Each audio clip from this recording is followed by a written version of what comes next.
BYU had their blue and white scrimmage on Wednesday night. The biggest thing to me is I feel like BYU has a clear, what I would consider to be their starting five. Who are the five I'm thinking of? Well, number one, Egor Demin is Demin. I've given up on trying to pronounce his last name correctly. Every time I do it, I get a message from one of you guys. Hey, have you seen this? Have you seen it? Egor Demin? I think Demin, whatever it is. I think he's going to start for BYU. He has to start.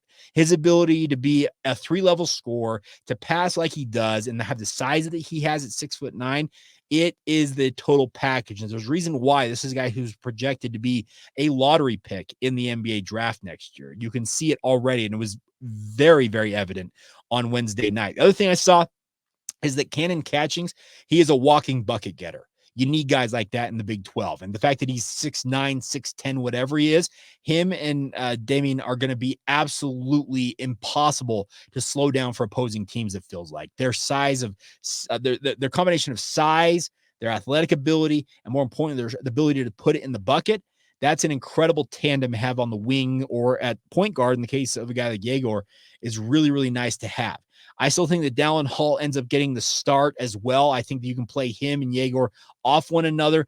They can both play off ball, but more importantly, they can also initiate the offense. And in the front court, I'm interested to see how this goes because if it were me, I would start Richie Saunders, but I can understand that Mihailo Boskovic might be a guy that Kevin Young opts for because he plays with reckless abandon. You saw that on Wednesday night if you were watching this, or if you're listening to Greg Wrubell call the game as well. You could see or feel or hear or whatever you want to term it. That guy has got little conscience when it comes to hoisting it up. He tried to dunk on Keba Keita at one point, and that brings me to my 5-man. I think it's Keba Keita that starts for BYU at center. He is an incredible athlete. It just his athleticism belies the fact that he looks like he's a Greek god chiseled out of granite. It's incredible to watch that guy operate on the basketball court. So the funny thing about this is you heard me talk about 4 newcomers, in my mind, could be the starting, make up 4 of the 5 starting jobs for BYU with Dallin Hall. Really the only holdover I believe I would start right now for BYU. Kevin Young reserved that right. He was very clear in his post-game comments that no, he had made up his mind with his starting 5. I think he has an idea of where he's going, and that 5. But the nice part is, you saw contributions from literally everybody else on the roster, it felt like, in a positive fashion. Even Trey Stewart, the much maligned Trey Stewart, showed noted improvement in that blue and white game. Now, they've still got a couple of weeks before they really take the court, Carroll College or whatever they're taking on in that preseason matchup. And they also have a quote-unquote secret scrimmage, that's so secret, against Boise State. But I think it's going to be an interesting period here now going from that blue and white game in the interim till they actually take the court again in front of the public. How much things may change, how much things may look different, or quite honestly, how much the same they look as well. That's the interesting part, I think, about this BYU team. But I was impressed with what they showed on Wednesday night. Now, more importantly for many of you, BYU has been slated to finish 9th in the Big 12, according to the preseason poll that came out yesterday. It may seem like really low on its head because I understand it feels a little bit low for the BYU basketball program, considering they finished 5th a year ago. They have brought in all kinds of talent. How could they pick BYU in the bottom half of the conference, albeit one spot in the bottom half, speaking in that 9 spot? The crazy thing about this is it's actually a good spot, in my opinion, for BYU to be. You're not necessarily bottom tier like the Utes who were picked last, but also you got the opportunity to still overachieve relative to that preseason poll's expectations. I have said this before. I will say it again. BYU is improved by leaps and bounds. The talent they have accumulated on the roster on paper, it is absolutely insane to consider. But the caveat here is that the Big 12 around BYU also upgraded. You have got, I believe, 10, 11, 12 teams in this Big 12 conference that are top 25 caliber squads. The crazy thing about this is at any given time this season, I can envision a scenario where you've got 10 Big 12 teams ranked in the top 25. Evan Mia, if I'm not mistaken, put out his preseason rankings.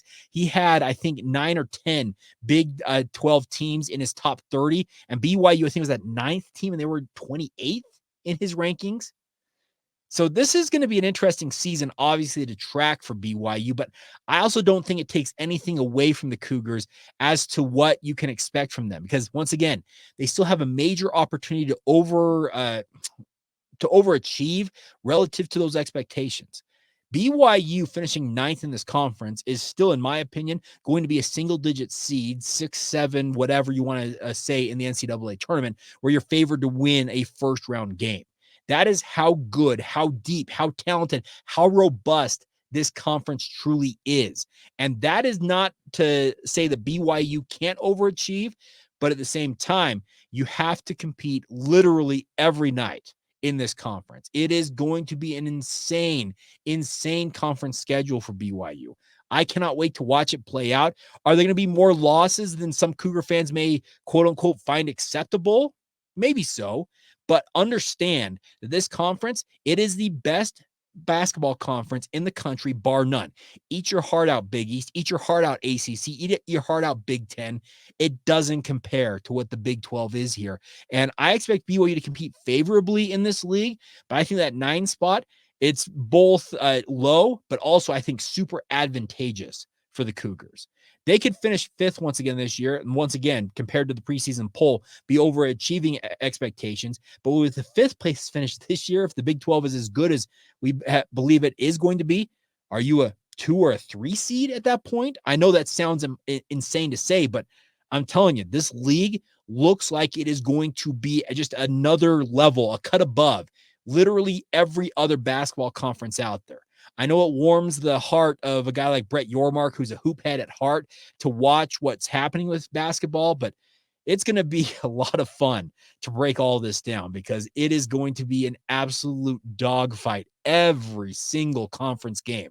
BYU better enjoy the non-conference slate and the slew of wins they're going to pick up there, the 13 games they're going to play. But once it turns the calendar to Big 12 play on December 31st, whew, I'm not even going to begin to predict what it's going to take. I think that teams that could go 7-11 in the conference slate, whatever, I think it's 18 games. So yeah, I think they could still very well find themselves well inside the cutoff point for the NCAA tournament. That's how talented and how robust this league is going to be. And it's going to be fun to track, but at the same time, it's going to be an absolute all-out war on the hardwood as well. And I think Kevin Young and his crew are ready to rock and roll. We'll see how it all goes in very little time. It's crazy to think that we're this close to college basketball season, but still got a couple of weeks before it really ramps up and the season begins in early November. All right, that's going to do it for this edition of Locked On Cougars. A big thank you, as always, for you guys' support. It absolutely means the world to me.